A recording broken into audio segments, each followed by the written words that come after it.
بسم اللہ الرحمن الرحیم۔ السلام علیکم ورحمۃ اللہ وبرکاتہ۔ ویلکم مائی یوٹیوب چینل حافظ شفیق۔ معزز سامعین، امید کرتا ہوں کہ سب خیریت اور عافیت کے ساتھ ہوں گے۔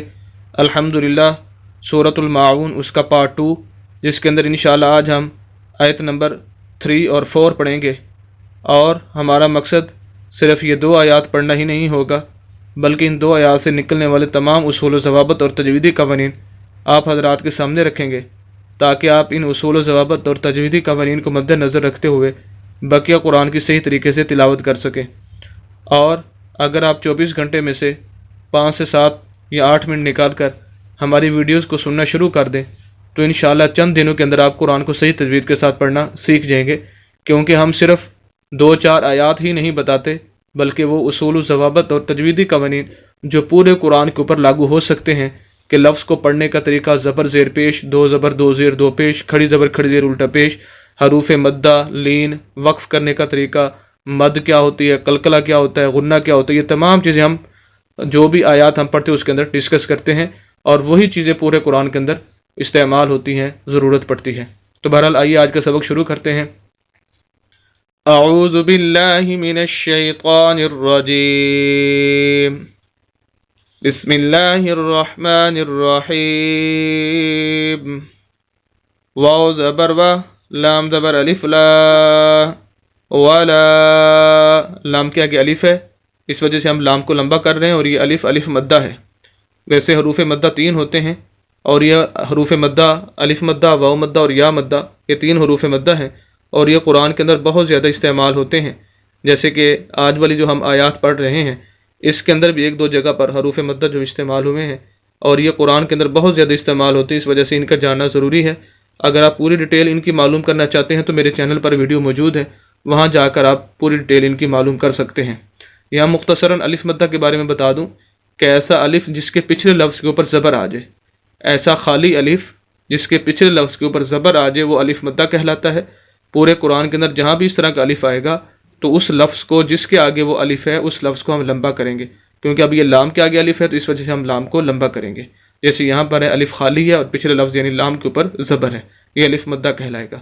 ولا، یا زبر یا، ولا یا، حا پہ ضاد حظ، ضا پہ ضو، حظ، حا کو ضاد کے ساتھ، اور یہ ضاد کے اوپر شد ہے، شد کی یہ علامت ہے۔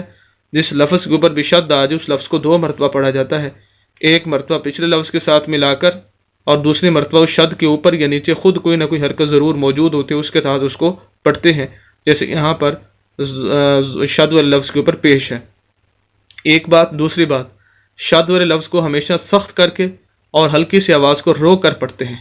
یا حظ، یا حظ، ولا یا حظ، عین زبر ع، لام کھڑی زبر لا، علا، یہ کھڑی زبر لام کے اوپر ہے، اس کے آگے یا ہے، یا خالی، اس کو نہیں پڑھنا، کھڑی زبر کھڑی زیر الٹا پیش، یہ 3 حرکتیں ہوتی ہیں۔ جس لفظ کے بھی اوپر نیچے آ جائے اس لفظ کو لمبا کر کے پڑھتے ہیں، 1 الف کی مقدار 1 الف کے برابر اس کو لمبا کرتے ہیں۔ علا، عین کی آواز کلیئر ہونی چاہیے، علا نہیں ہے بلکہ عین، علا، ولا یحض علا، طا زبر طا، عین زبر الف آ، طا، عین کے آگے الف آ گیا اور یہ الف مدہ ہے۔ جیسے یہ تفصیل میں نے یہاں پر بتائی، وہی تفصیل ساری کی ساری یہاں پر ہے کہ ایسا الف جس کے پچھلے لفظ کے اوپر زبر ہو، عین کو لمبا کریں گے۔ علا طا، میم زیر لام مل، میم کو لام کے ساتھ، کیونکہ لام ساکن ہے، ساکن کی یہ علامت ہے۔ جو بھی حرف ساکن ہوتا ہے وہ خود بخود نہیں پڑھا جاتا، اس کو ہیلپ کی ضرورت ہوتی ہے پچھلے لفظ کی، تو جو اس وجہ سے ہم میم کو لام کے ساتھ ملائیں گے۔ درمیان میں الف ہے، الف خالی، اس کو نہیں پڑھیں گے۔ میم زیر سین مس، کاف زیر یا کی، مس کی، علا طعام المسکی، کاف کو ہم نے یا کے ساتھ ملایا اور کاف کو ہم لمبا کر رہے ہیں۔ وجہ اس کی یہ ہے کہ یہ یا مدہ ہے، جیسے الف مدہ کے بارے میں بتایا، یہاں پر یا مدہ آ گئی کہ ایسی یا ساکن جس کے پچھلے لفظ کے نیچے زیر ہو۔ قرآن کے اندر جہاں بھی یا ساکن، ساکن کی یہ علامت ہے، جہاں بھی یا ساکن اس سے پچھلے لفظ کے نیچے زیر ہوگی تو وہ یا مدہ کہلائے گی۔ ایسے لفظ کو جس کے آگے وہ یا ہے، ایسے لفظ کو ہم لمبا کریں گے، اس وجہ سے ہم کاف کو لمبا کر کے پڑھیں گے۔ مسکی، نون زیر نی، مسکینی، ولا یحض علی طعام مسکینی. آیت پوری ہوگی ہماری یہاں تک. اب ہم نے یہاں پر وقف کرنا ہے. آخری حرف نون ہے، اس کو ہم وقف کہتے ہیں، سانس توڑنے کا طریقہ. اب یہاں پر ہم نے وقف کرنا ہے تو آخری حرف نون ہے، اس کے نیچے زیر ہے. آخری حرف کو ہم نے ساکن کر دینا ہے. جیسے یا ساکن ہے، سین ساکن، اسی طرح ساکن کر دیں گے. اور یہی اصول ہے کہ جب وقف کیا جائے تو آخری حرف کو ساکن کر دیا جائے. تو مسکین سے ہمارا لفظ ہو جائے گا مسکین، کیونکہ جب ساکن کرتے ہیں تو جو اس کے اوپر نیچے حرکت ہے وہ ختم ہو جاتی ہے. ساکن لفظ کے اوپر نیچے پھر کوئی حرکت نہیں آتی ہے. پوری آیت. وَلَا يَحُضُّ عَلَى طَعَامِ الْمِسْكِينِ. فا زبر فا، واو زبر یا وی، فا وی، لام دو پیش لام لل، لام زیر لام لل، فویل لل. لام کو اس لام کے ساتھ کیونکہ مشدد ہے، اور پھر اس لام کے نیچے زیر اس کو اگلی لام کے ساتھ کیونکہ وہ ساکن ہے، تو ہمارا لفظ ہو جائے گا فویل لل.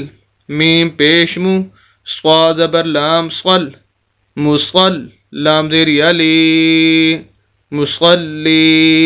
یا مدہ جیسے یہاں پر بتایا تھا، ایسی یا ساکن جس کے پچھلے لفظ کے نیچے زیر ہو، لمبا کریں گے. مصلی، نون زبر نہ، مصلین.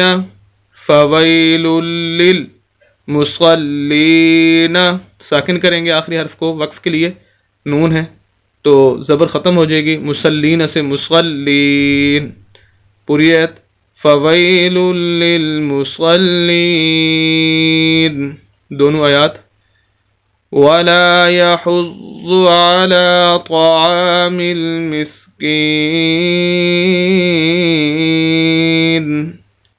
فَوَيْلٌ لِّلْمُصَلِّينَ. دو آیات الحمدللہ آیت نمبر 3 اور 4 مکمل ہوگی.